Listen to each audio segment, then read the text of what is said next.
And guys, magandang araw ulit sa inyong lahat. Welcome back sa channel natin na House Doctor Tutorial. Punta tayo ngayon ng Silang Cavite. Actually, nagawa na namin yon. Kaso yung bladder tank niya is kumbaga second hand. Kasi galing na yun doon sa isang site, nilipat lang dito sa pinaggawa namin. Ngayon, nung kinabit kasi namin, may problema na yung bladder or yung butil niya. Ang gagawin ko ngayon is papalitan yung butil. Nakabili na daw kasi yung may-ari or yung pinanggalingan ng rubber butil. Nakabili na kasi kinabit lang namin doon sa kumpare niya yun. Ayun. Tapos siya na rin nag-shoulder nung rubber butil or yung bladder nung bladder tank. Ayan.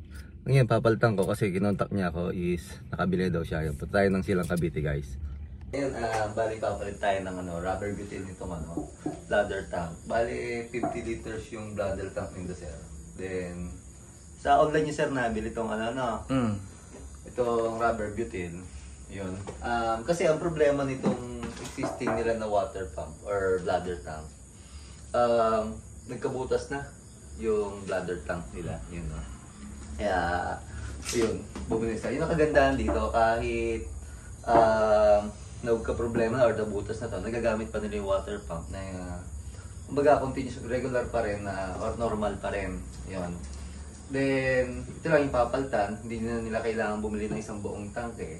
Kumbaga, replaceable naman siya, hindi siya pagka nabutas na yung tangke is totally lahat ng tangke papalitan. Tapos, napakabilis lang naman palit ito. Pag nakabili kayo dito, then tatanggalin nyo lang yung system. May mga screw naman yan dito. Ito, sir. Yan, may mga screw naman yan, tatanggalin nyo lang. Basta ipapasok nyo lang ito, yung bagong bladder. Ito kasi hinihila lang, hindi naman siya nakakabit dito. Compared to sa mga 80 liters or mas malaking bladder tank na nakakabit talaga dito. Yun. Kasi may mga bladder tank din na built-in na yung ganito, sir. Itong inyo is kagandahan, napapalitan niya. May mga built-in na kasi, sir, na ganito, na bladder tank. And ito, papasok nyo lang. Pag built-in, kailangan same model? Di, sir. Disposable na? Disposable. Kasi hindi siya nabubuksan. Naka-rematch ito. Ito, nakatornil lang. Then, pagtanggal nyo ng bladder, hindi siya kasukat. Ito, pasok ko sa ito. Ayan. Ito, paglagay kong ganyan. Ayan, dito, sir. Ayan, no? Fit siya dito. Ayan, no? Fit na siya. Baga, universal. Ito, yung para universal siya. Kasi yung iba, talagang hindi siya fit dito. Minsan, ito kasi pag may gap yan, ang tendency niya, pag nagkaroon yung gap, yung hangin, yung lalagyan natin hangin dito ng free charge, lalabas yan. Tapos, yung hangin, mapapalitan yung tubig, which is hindi dapat. Kasi, pag nagkatubig ito, tendency nito, kakalawangin, din mabubutas. Kaya di ba, sir, ito, pinunasan natin, tinuyo muna natin. Kasi, kailangan walang tubig yung bladder, yung tangke. Ang tubig niya nasa loob ng goma. Para itong goma kasi nag-a-avoid na pumasok yung tubig dito, huwag siya mabutas. Siya rin yung nag-hold ng pressure. Yun yung purpose nitong goma. Kaya sabi ko sa inyo, sir, yung last time nagkabit natin, palitan natin to kasi nga, may butas siya. May butas siya. Pero nagagamit siya, yun lang. Ito naman yung magsasuffer. Kasi, ano siya, mabubutas. Kasi mababatad siya sa tubig eh. Like nung yung mga sinauna, yung mga stainless. Parang naging pressure tank na lang siya instead na bladder. Same as pressure tank siya. Kaya lang siya, ito is pressure tank din. Kaya lang tinawag ng bladder. Kasi may bladder siya sa loob. May butil siya. Pressure tank din siya. Hindi lang gaya ng mga conventional na yung tubig nasa loob ng mismong bladder. Kaya minsan magtataka ba't nabutas. Kasi nakababad siya sa tubig the whole life niya.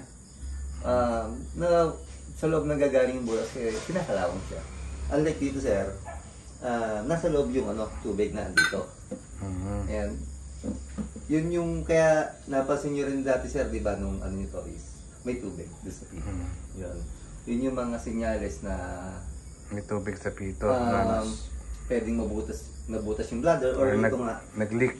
Sabi ko sa inyo is nag-leak dito. Yun. Yun lang naman yung, sir, pagbabalik niya, tapos babalik ito. Then, yung mga screw, yun lang yan, sir, yung bladder lang yung papalitan. Tapos mamaya, pagkakabit natin to, lalagyan natin siya ng hangin. Or yung tinatawag na pre-charge.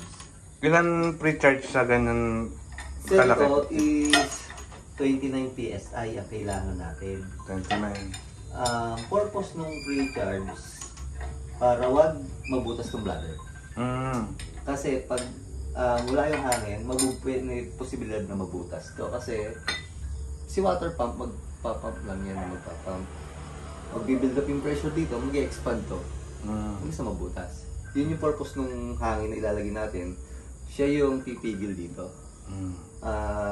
Nandito lang siya between itong tangke at itong bladder. Siya yung mag-hold dito sa sa bladder tank para tumagal to. Kasi ito sir, kahit palitan natin or ikabit natin tong ganito, normal yung ganun or yung andar niya. Gagana siya ng normal pero hindi siya tatagal kasi walang pre-charge. So, importante ang pre-charge. Yes sir.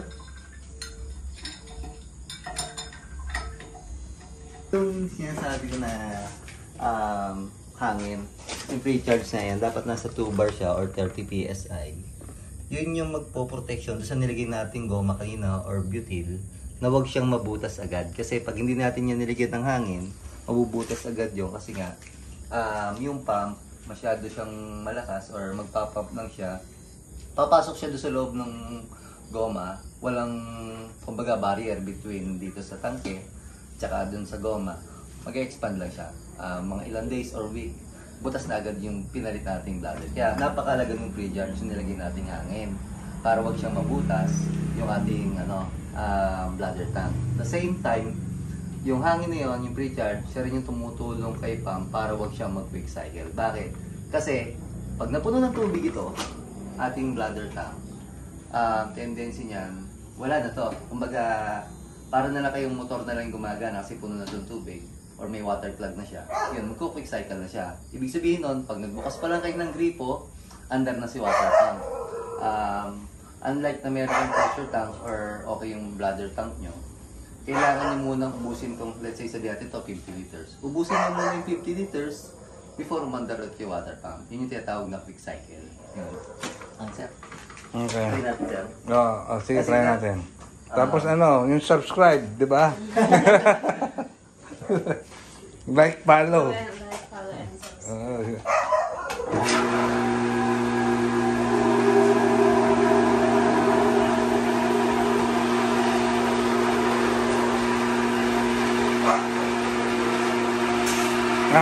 Naka-ano?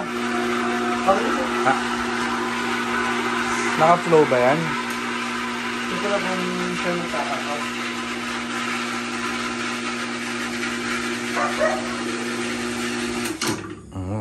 Yan, sir.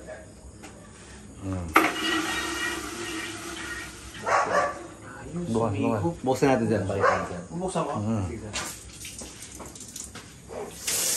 Ayun o, bukas yung ating faucet. Kita niyo yung diagon na under yung water pump.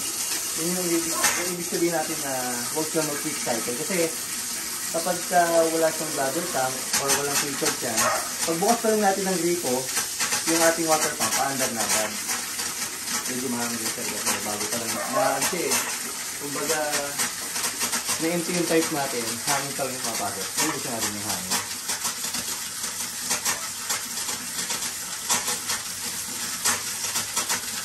Nagkalakas yung pipe niya sir eh. Ayun, nag-level siya eh.